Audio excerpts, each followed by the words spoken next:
Hello, everyone. Thank you for watching Be Well TV Live. I'm Heidi Brumbach with Be Well TV, and today I have a special treat. A good friend of mine. I'm very excited to share his story and his information. It's Chris Lashua with Cirque Mechanics, and before I bring him on, I want to show you a little video so you can see a little bit about what he does.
Chris, welcome. That video really takes me back.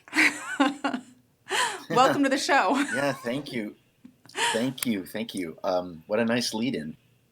Yeah, well, what a great show.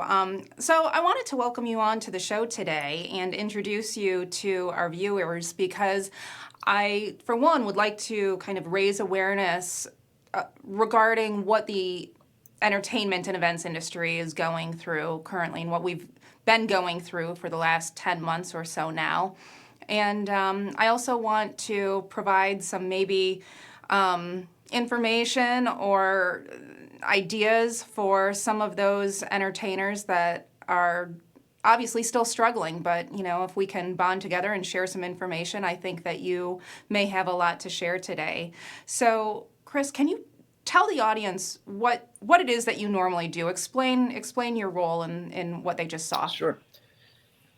Sure. So, well, I started as an acrobat, but I don't think any of my performance made it onto that demo reel. So what I do is put together the creative content for our shows. So Cirque Mechanics is a creative content company, and we do both theatrical touring shows, so in a public venue like an art center, a theater where you might go buy tickets to go see Hamilton or Blue Man Group.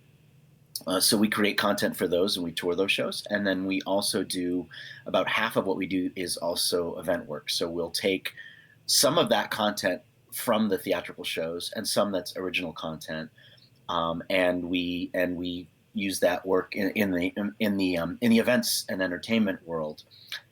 And many of the devices that we build, our name is Cirque Mechanics, so that's a blend of the word cirque, which of course is the French word for circus, and it's come to mean contemporary circus.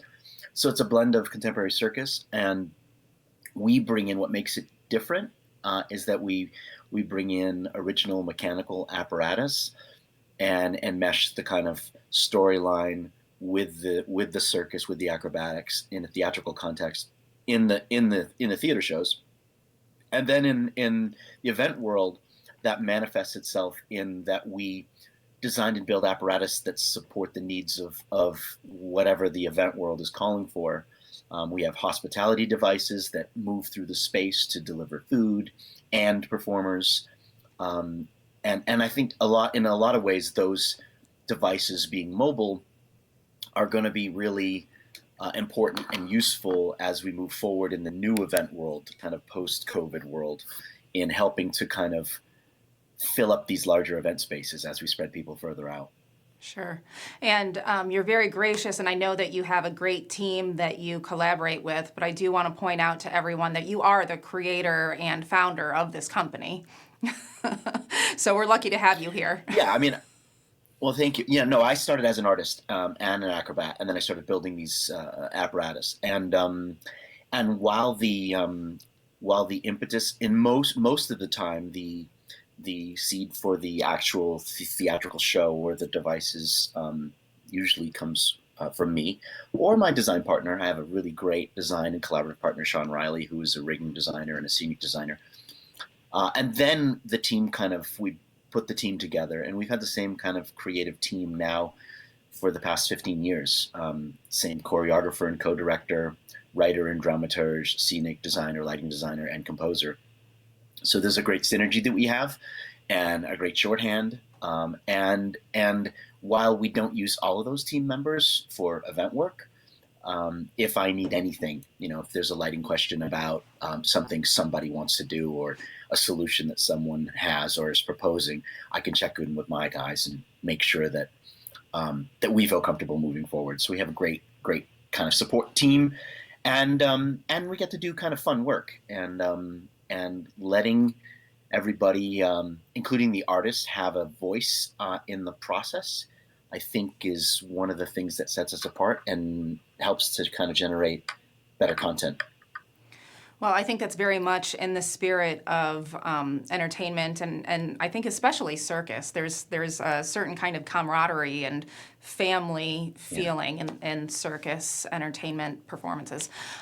So one thing I wanted to talk about is it's been very difficult, obviously, in the last 10 months for entertainers, and I would like you to tell a little bit about your story regarding how you've coped. I know you have a family that really relies on this company as a primary source of income, as your wife is involved in the Yeah. business as well. I know that you have kids in college, and this was a pretty big surprise and a big blow. So tell us a little bit about how you've coped and what you've done in the last 10 months. Yeah. Well, I think that because we have both touring and event work, that allows us in a lot of ways in past times when we've had these kind of life events, whether it be 9/11 or the market crash in 2008. But because we had both public shows, theater touring shows, and then we had the event work, it seemed in the past that if something hit the economy like 2008, we had our theater tours booked a year in advance. So those shows happened anyway. So our work wasn't impacted so greatly, whereas the event work kind of went away for a while. This time, of course, nothing like any of us have ever experienced before. In some ways, the timing for us was I mean, if there's a good time for it, it was the right time with our schedule. We had just finished our fall and spring tour of our touring show, 42 Feet, which is a show that theater show that pays tribute to the classic one ring circus. We had done our 5 weeks off Broadway. We had done 12 weeks of touring North America. Finished in February. We got back off the road February 15th. And then, of course, things started to kind of go south by mid-March. And then, of course, everything went away. Luckily, our touring work was predominantly done. We lost a really tasty, kind of exciting project. We were going to be on Navy Pier in the theater there with that show for 5 weeks in the summer. We had some work in Minneapolis. That was on the theater side. And then on the event side, of course, much like everyone in the event industry, it all went away. I mean, I think the last time we were all together, we meaning the event community, was at the special event in Las Vegas, the trade show there, industry trade show. And that was, you might recall better than I think the first Oh, or second I week of can tell you March. dates. I remember it very well. Yeah. And then it all went away. So for us, we've always been a kind of I don't know. There's an industry word for it now, but we work with freelancers all the time. Even our designers are freelancers. So Aida and I are our only employees. We have people that work in the shop with us, and usually it's a project by project basis. And so we'll have a project that'll come in, a big event project will come in, and so we'll do the build, we'll do the concept, we'll do all the rehearsals as a project. So at least in that regard, we didn't have a staff of people that we were suddenly forced with, like, laying off. Our work is all kind of contract based. In some ways, that was advantageous for a lot of the artists we work with, because most of them were able to kind of go and collect unemployment and things like that. which which in the past, of course, they wouldn't be able to do. Freelancers in general have never been able to do that before, and that's one of the big changes this time around. That it was so hard hit that freelance entertainers and our acrobats, artists, and designers were all able to go and kind of get some assistance that way. And then we as a company, we've as everyone in entertainment, there's been absolutely nothing since since for us it was that date in February, and everything just kind of evaporated. Um, Luckily, we were able to kind of go on and get the economic injury disaster loan with the SBA, which I thought initially, I thought, okay, you know what, like I'm going to go ahead and get that loan, and we'll just keep it in the bank, and then if we need it in 6 or 8 months, which we won't need it, it'll be there.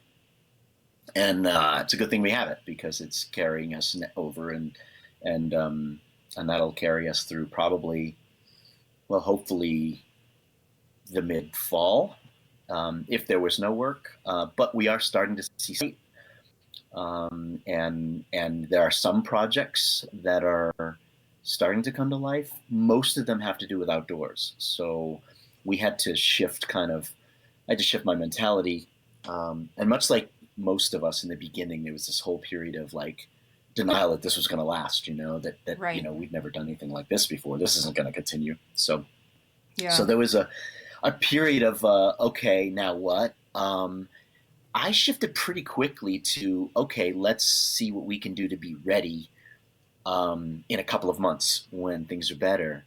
I went in and spent, I don't countless, 12 hours a day on website revamp, working on SEO, making sure all our pages were optimized for search, to try to um, direct and focus a little bit more on the event industry, because in my mind, I already knew my tour for that fall, which was last fall, was already canceled pretty soon. So I thought, okay, well, corporate will come back sooner. Um, that remains to be seen. Um, so there was a lot of kind of adjusting in that way, and I started to think pretty quickly after about the work that we had done, the devices that we have. How can our work be translated, and when we get back? And of course, at the time, I thought it would be by the summer. We'll do some outdoor work, and in the fall we'll be okay. And um, so I was busy for months just trying to get the pieces in place. And then then came the fall, and it became clear that it was going to be a lot longer.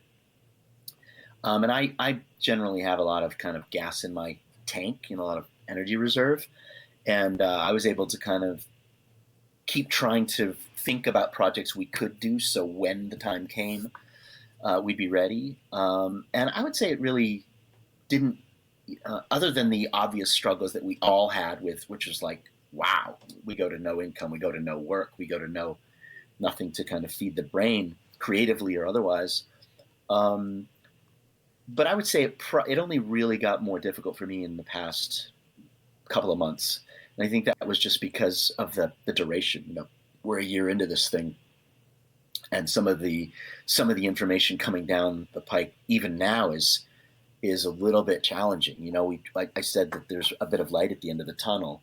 I believe that because there's outdoor, certain states are more open than others. There's work that's happening, as you know, in states like Florida and Texas and other places where they're handling things differently.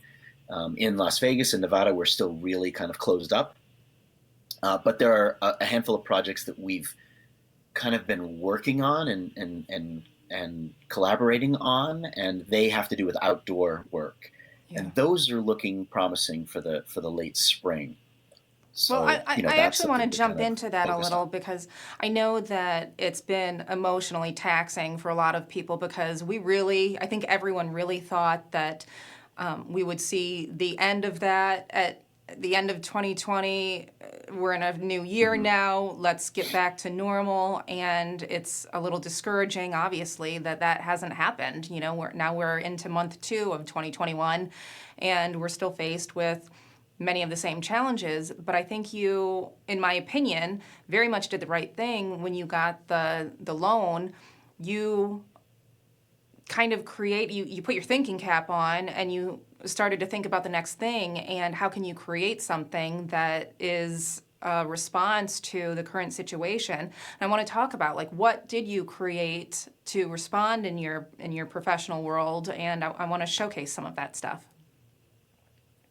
Sure. Well, I think there's been a lot of kind of conversation. Aida, my wife and business partner and creative partner, we've had lots of conversations about where we should be redirecting our energies. And I get pretty kind of, I get tunnel vision, you know? It was like, we're going to work on outdoors. We're going to do a drive-in circus, you know? And so I put all my energies into that. And then there's, oh, and then there was the idea about doing this outdoor show on a lawn with people spread out, and so then I dive into that and do those drawings, and so I get kind of tunnel vision sometimes like that, but it enables me to really just kind of focus and push forward. So there were a handful of things that we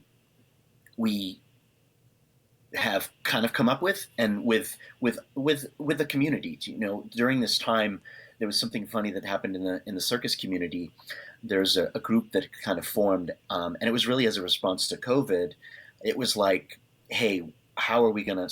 How can we share and support each other? And this group, which was originally called the Task Force, made up of about 30 or so circus practitioners and event people, got together and we shared ideas with each other. And so that was really a great way to kind of just support each other.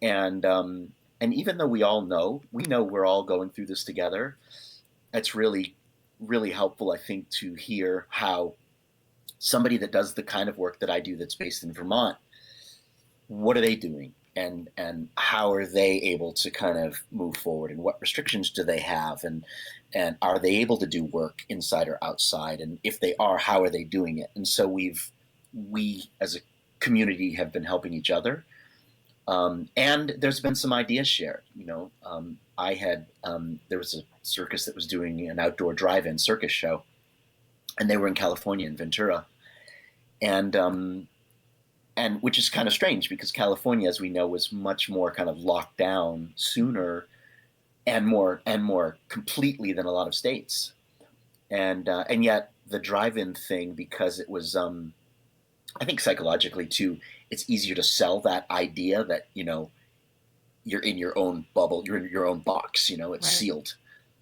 even though people sit outside their cars and in the back of their pickup trucks. So California allowed that, and it was kind of a funny thing because there were 500 cars at this drive-in. I drove out with my boys to kind of check it out and check whether I thought that was going to be viable for us, because I'm actually not, the kind of work we do, is the scale of it is usually more about intimacy and connectivity.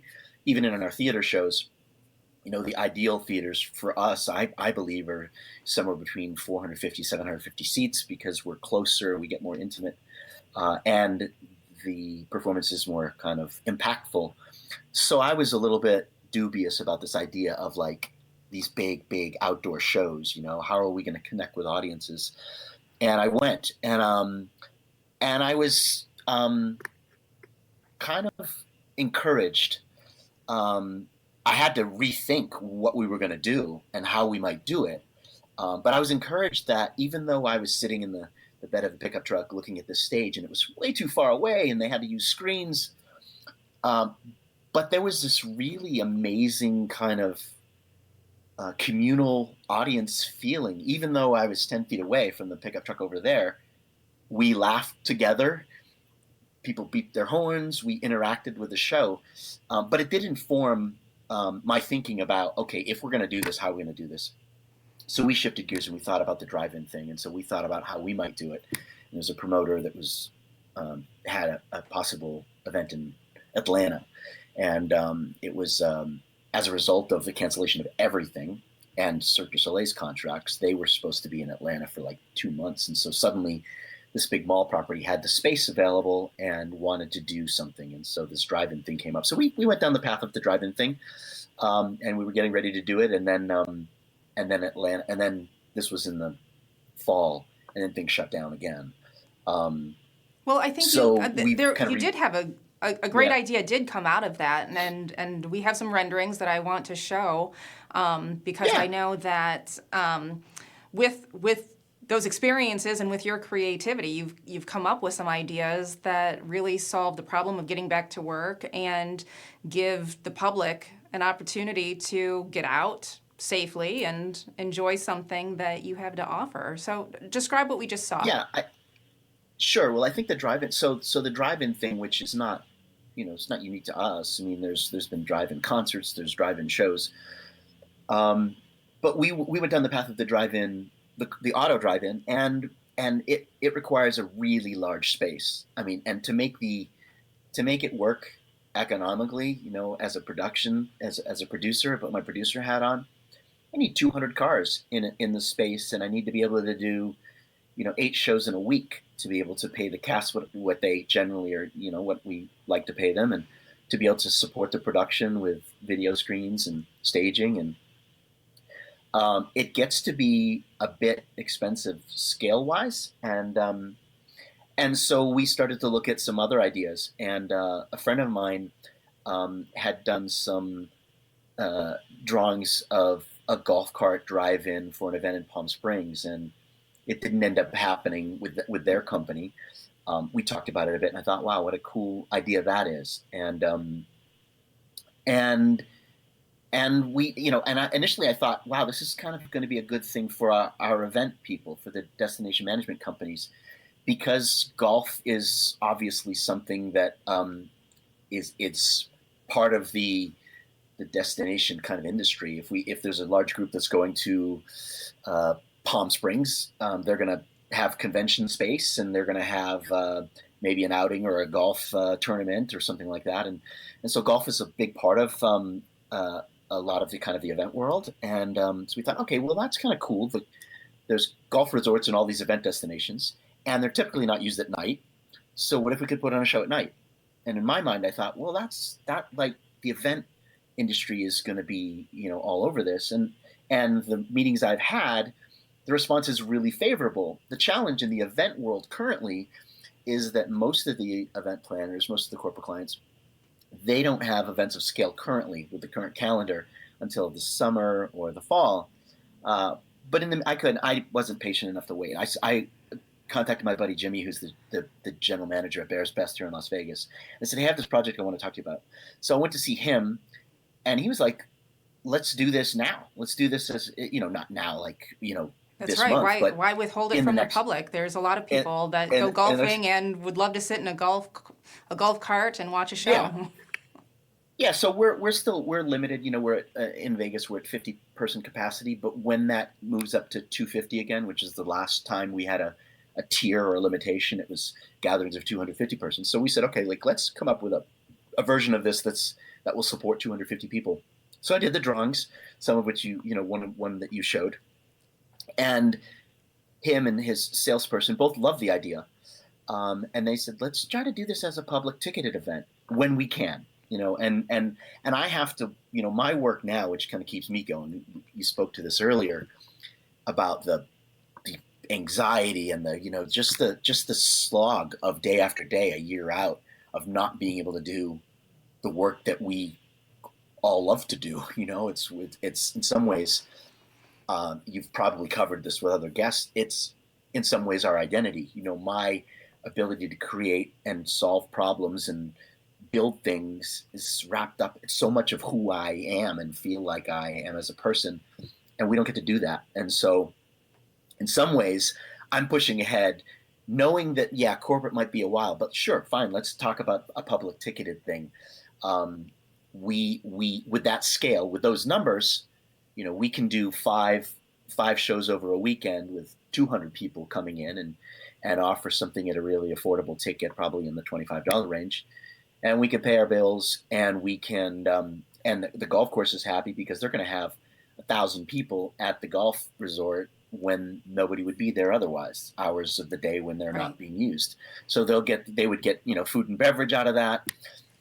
We would get to pull off a show, And my goal really is to use that public ticketed event, which likely will happen hopefully in April if we have our, you know, COVID is better handled and the restrictions open up, and we're able to do it then we're able to get both video and photography, which we can then use to give back to our event partners and say, hey, not only is it viable, but here, we did it.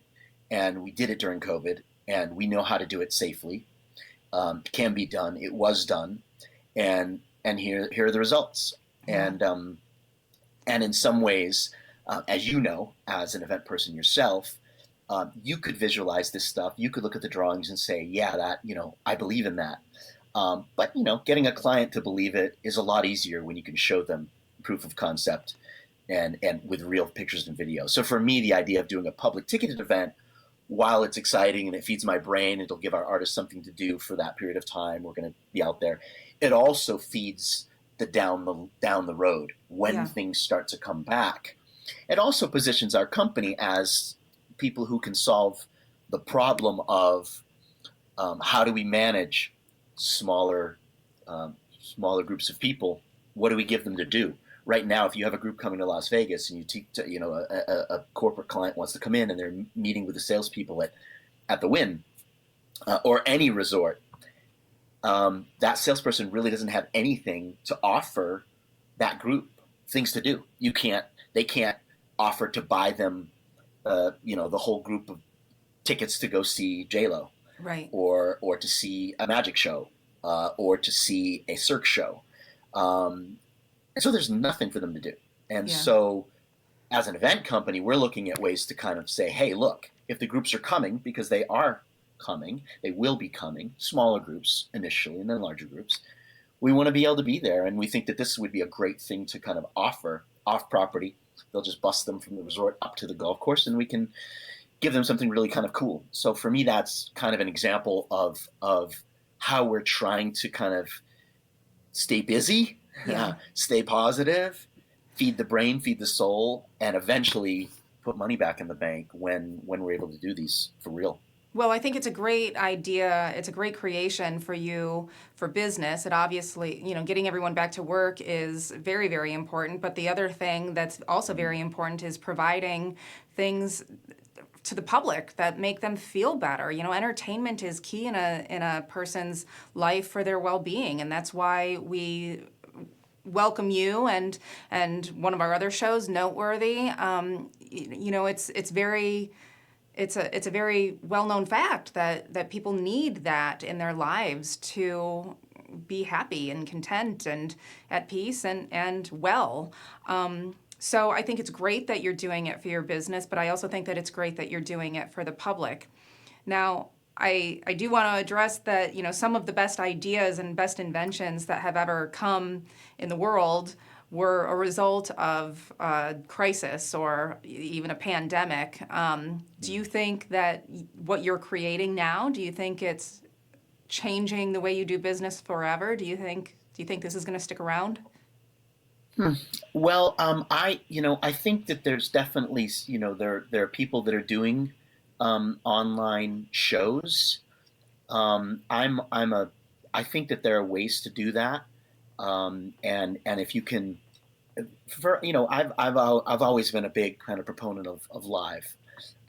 When you videotape circus, we don't have quite the immediacy. Maybe there's less appreciation for the skill or the danger element or the thrill. I think it can be done with good camera work.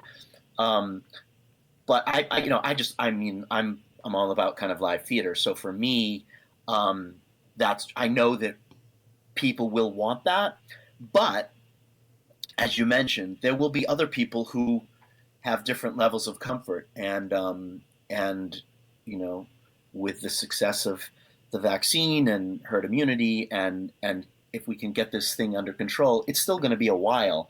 So while I don't think a lot of these things will be hopefully with us forever, I think there will be we're gonna need to be flexible, portable, address the concerns of planners, larger spaces. How do we retain intimacy? How do we retain connectivity? That's going to be with us for the next couple of years.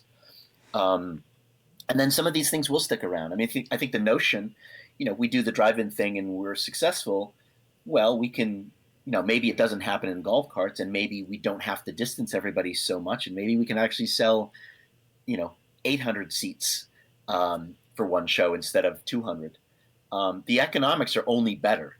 So from an event and production standpoint, I think it's still viable. The notion of using a golf course at night, that's not going to become unattractive. Right. That's great. And I think that's an example, like as you mentioned, things that stick around. There will be things that we will learn, that we will do differently. We've never done, we did an event after October 1st. Jimmy actually came to me and said, "Hey, we want to do something at Bears Best to kind of pay tribute to the first responders after the October 1st tragedy here in Las Vegas. And we would like to do an event for them and invite all the first responders from town to come and have food and have some entertainment." And so we did an event out there, and that was it's kind of strange that that event, which was brought on by this other tragedy, this other, terrible event, we went out to the resort and we did something out at the resort. And that stuck with me, that notion of using that event space. And it stuck with Jimmy too. And so when this came around, he said, "Yeah, like people love that. Let's figure this out." And so I did this presentation, I brought it up and showed it to him, and he's like, "This is great." So we think that right there, we see that these things have a way of like turning into other things. I could totally imagine a scenario where we do this thing and it's ticketed, and if it's successful, we may do it again later in the summer. Maybe we do it once a month. And maybe we do that for a while. Yeah. But I think that as we get past COVID and we get into a more normal, whatever that is, world, the idea of working out and doing events out there is going to stick with us, and we're going to leverage that, and we'll, exploit the heck out of it if we can, because we're suffering through it now. We want to take advantage of these things later on. All of these solutions, I think that's a challenge for a lot of us too, right? Is like, we might find a solution and we think, well, how much time, energy, effort, money do we put into that solution? Because this is going to be over in a month or 2 or 3. Right. And we know that that's not entirely true. Well, so yeah, I think it's a great idea, and I think that it has some potential to live on because it's not unique to, people will still like to go outdoors and people will still like to see Right. entertainment. And I think the offerings that you have are very unique. So I really want to thank you for coming on to the show and sharing your ideas. I wish you the best of luck. I hope everything goes well, and I wish for you to be well. And thank you to the audience. Thank you for joining us. Be well.